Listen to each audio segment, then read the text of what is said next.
Okay, it's time to begin. Chapter 15, A Tower to Truth.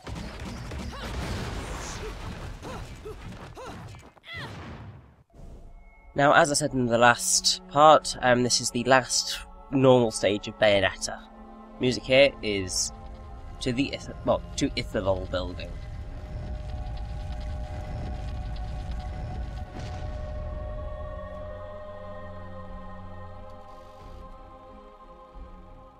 Welcome back, little one. Mummy, where are we? It looks like someone's expecting us. Awfully nice of them to roll out the red carpet. Luca, you need to get one thing straight. Yeah, I know. I won't look after you, so don't screw up. I got things under control. Let's go. Stay next to me, little one.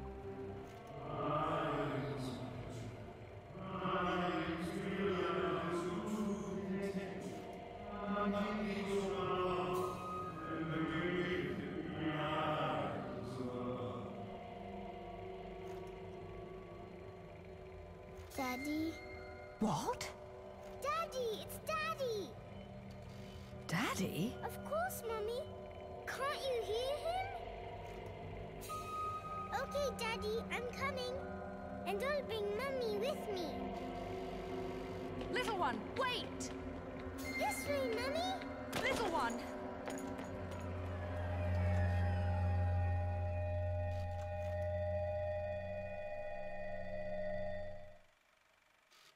Little one!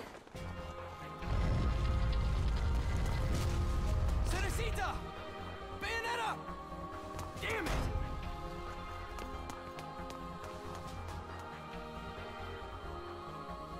And so we truly begin the chapter. Music for the, at least right now, is Ithavol Building, Lower Floors. Now basically, what Chapter 15 is you're climbing up the entirety of the Ithavol building, well, most of the Ithavol building.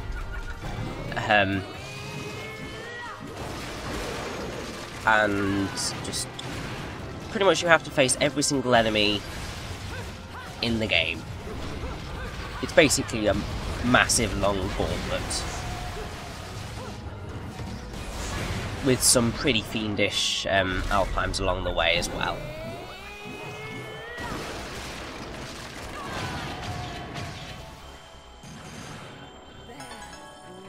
Now, if you either Beast Within or Crow Within over this gap here, you're probably safer to use Crow Within.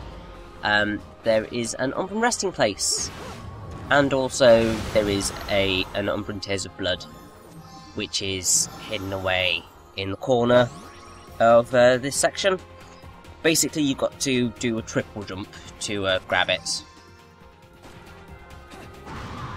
It's pretty lenient Umbran Tears of Blood in comparison to some of the others, but yeah.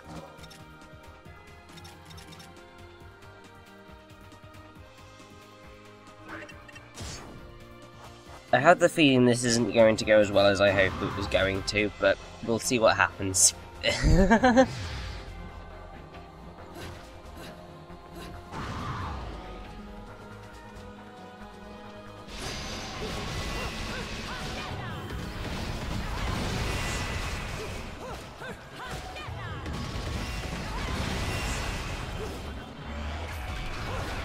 Now, the reason I went with the Fire Dagger is because you have to face off Ardor that are on fire.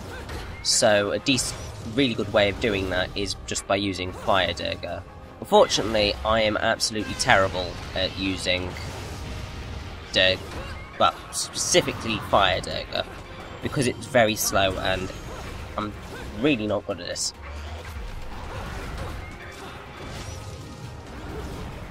I mean, pretty much, it's very helpful with its explosion bomb thing that you can get on the end.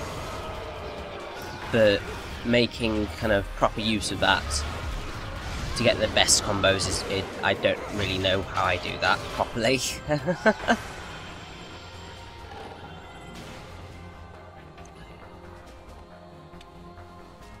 Now, surprisingly, there are quite a few optional verses in this chapter. The reason I'm attacking them was because I thought they were there. They're not. They're a little bit later on. But yes, here we have some wonderful Braves. Now, if you defeat them fast enough, then they won't go into their Ultra Mega Transformation mode. Thankfully, it is possible to defeat them quick enough so that you don't have to face that.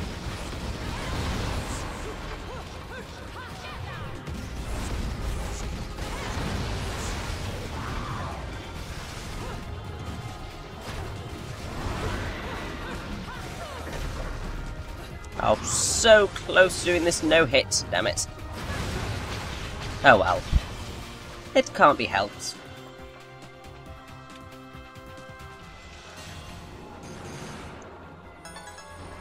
Oh, and that would have been a pure platinum as well. Ah.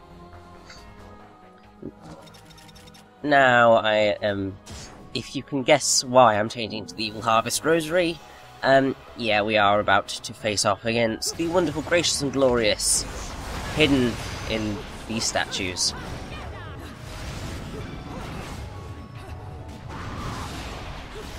Now you can just run straight past them and not even fight them, so you can do that if you'd like, but obviously I want that platinum ranking, and the best way of getting the platinum ranking is completing every single verse.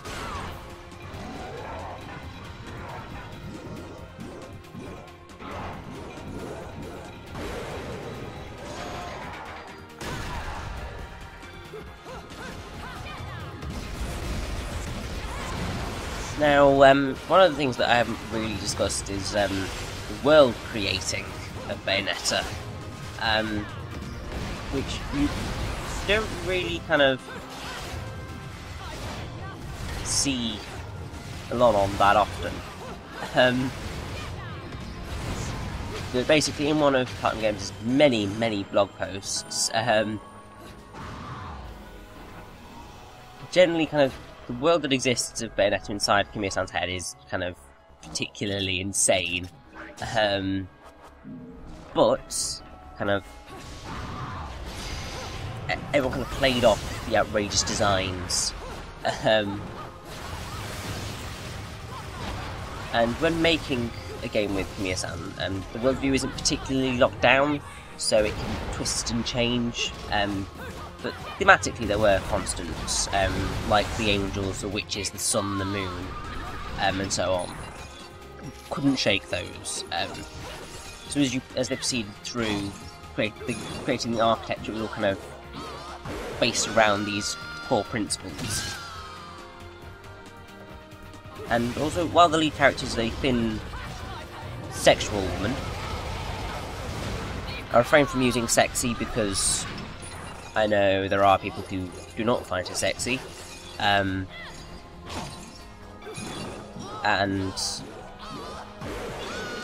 I still don't know whether I quite find her sexy or not, but sexual fits the bill.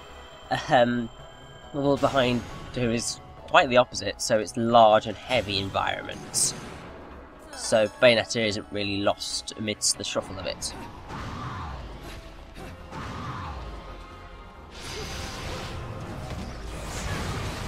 Kamiya-san was also incredibly detailed when it comes to designs. So like you've got the items and the accessories, and they're very specific on them as well. And actually the logo is a place where it came from. And I think initially the design were very simple, solid designs, but Kamiya-san was just like, this isn't cool! And then eventually upon recollecting the motifs that were created, the moon, the different spells used by the Witch Clan, Bayonetta's theme of black with red, basically that led to the logo. And what's quite, really awesome is that the logo itself is made out of written spells, which is really amazing.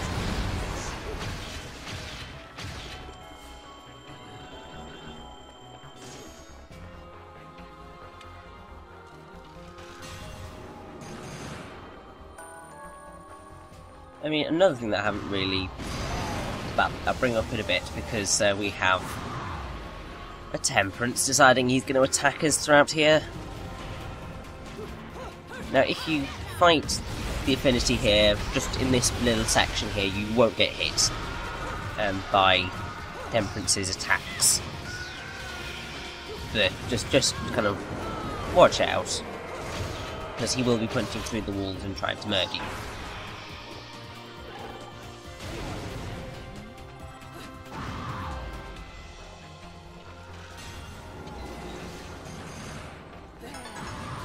And now if we run all the way up, you can see Temperance clipping through the building. That shouldn't really happen, but oh well, it's not a problem. Basically, the way that you're going to defeat Temperance is by using the missiles. Now, I believe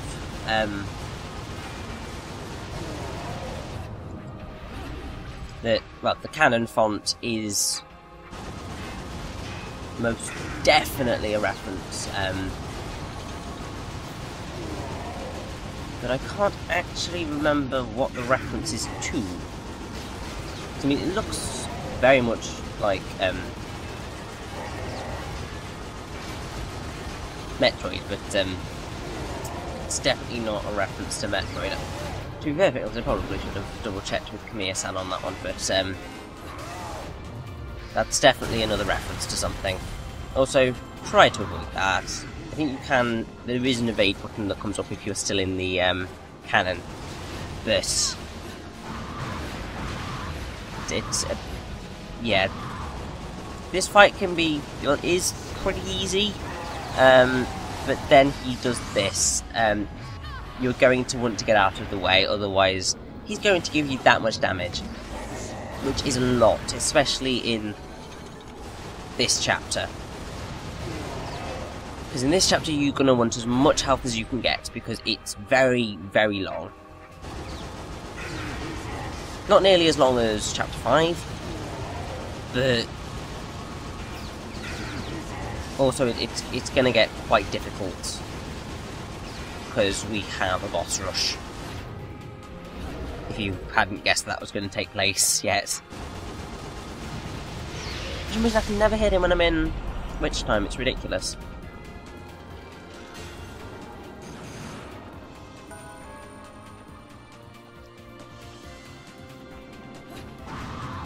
And now upon reaching this point, we've got to head all the way back down to get to an Alfheim, which is just wonderful. So I guess I should probably talk about music a bit. Basically, the main composer was Hiroshi Yamaguchi, although kind of there are lots of music tracks by other people, most notable being Ray Kondo. I think Misumi Ueda.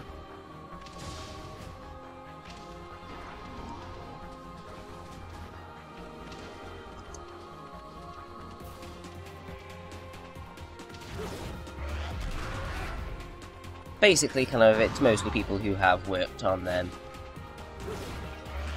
Yes, Misumi Ueda did some of the music as well for Bayonetta.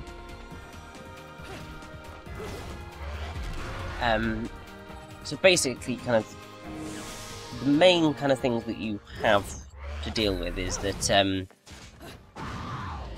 Bayonetta kind of is beautiful. She's fast, agile, and has powerful attacks. She's cool, collected, and sassy. And she's concerned with looking good, loving candy, and showing hints of cuteness. So with that in mind, the music had to represent that. And basically what the tracks have going for them is kind of a nice upbeat tempo, and they express the idea of femininity.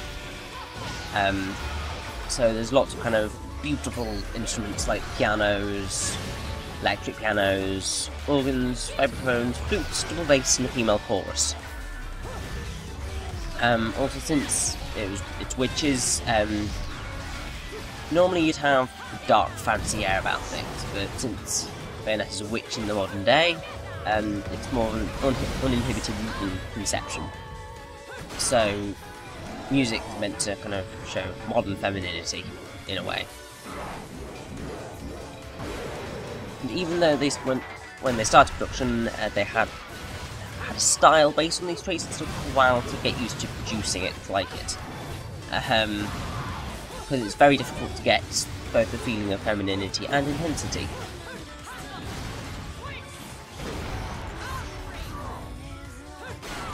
But yeah, either way, I just love the fact that Fly Me to the Moon's in this game. It's just wonderful.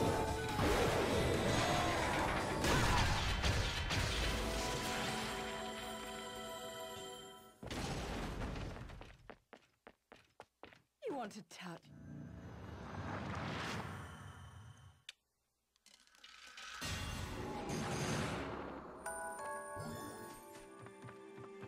Yeah, I dislike that Alfheim just because it's wish time disabled, which makes it quite hard. Oh well.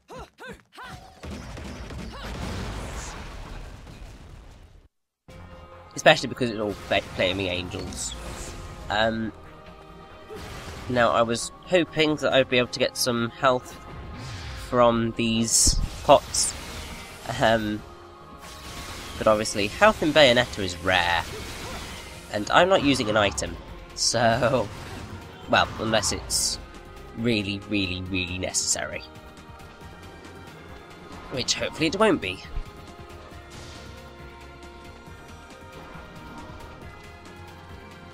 Now the really good thing about Chapter 15 is that even though you have to do backtracking such as that, it doesn't take you too long to get all the way back up.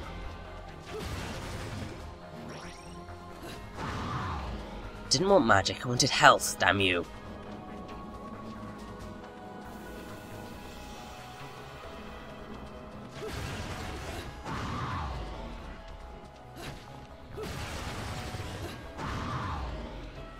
But yes, pretty much the rest of the Umbran resting places and Antonio's notes are in this chapter, so make sure to grab them. So here we have Island in the Sun, Isla del Sol. The Ithervold Group, once a medium-sized IT company, through acquisitions has broadened its business base and become one of the world's leading conglomerates. Their base of operations is on a man-made island off the coast of Vigrid known as Isla del Sol. Isla del Sol was initially constructed to concentrate Vigrid's urban functions in one area and facilitate expansion. However, its true function is to funnel enormous power to the ruling authorities, creating an autonomous region under the Ithervold Group control in order to facilitate the creation of a theocracy. The CEO of the Ithervold Group, claiming to be a descendant of the Lumen, has used his economic and political strength, even exploiting the faith of the people to bend Vigrid to his will. That is how he was able to influence the construction of the island, as well as the city's urban planning to match his own religious views. Buildings are lined up as if they were an enormous spiral being drawn towards the centre of the island, a symbol of the Trinity of Realities known as the Cosmos of Chaos. Among these urban structures, there are SAM-equipped strategic defence sites known as Gjallarhorns, tall buildings creating a skyward barrier that is nearly impregnable. At the centre of this curtain of defence lies the Ithervold building, the heart of the Ithervold conglomerate. I've been able to obtain important information regarding the building itself. While it may be the outward symbol of the city's wealth and pride, the inner sanctum of the building is home to advanced energy research that the Ithervold CEO is secretly using as leverage that he hopes will allow him to remake the world according to his vision. It sounds absurd, but he's seen it with his own eyes. And we are about to face off a boss that I hate. It's so annoying. Because this is basically the second part of our boss rush. Oh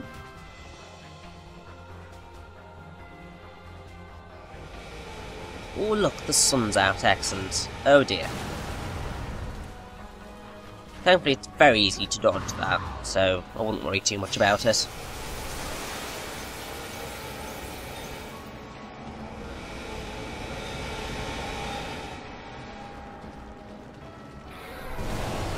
And here we have Justice, who is a monster to defeat. because he's very unpredictable. He's just horrible to kind of dodge.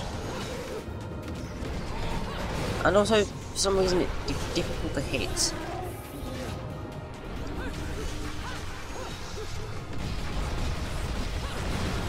Now, what's quite interesting about Justice here is that he only has the one head. So, when I'll eventually show off his model, you can see that the entire back is just a glowy ball.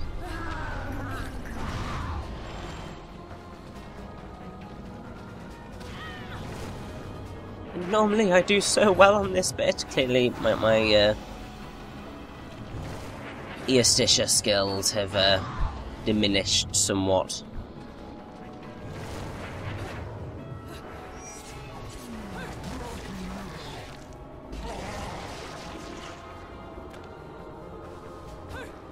Thankfully this fight is nearly over.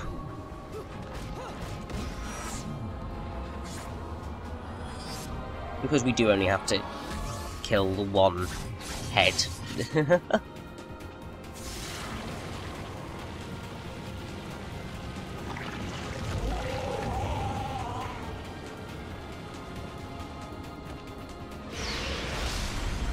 And there we go.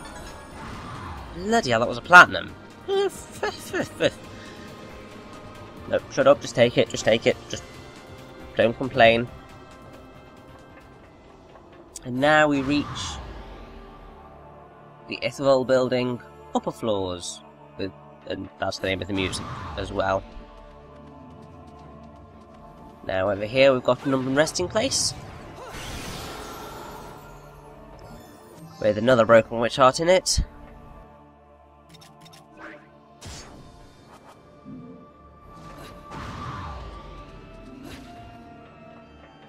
And also let's pop on into the gates of hell, just to see what else we've got, because I don't know that we can buy something at this point. Bring me enough of these halos, and maybe I can buy a ticket to space. Always wanted to be a bald space marine. What can I do for you anyways? Now, I'm really sad that I kind of haven't been able to show off all of Rodan's little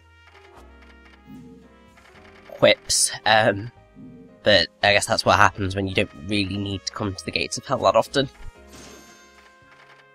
Either way, let's buy kind of a decent, well, just the one of them, and then continue on with the Tower to Truth.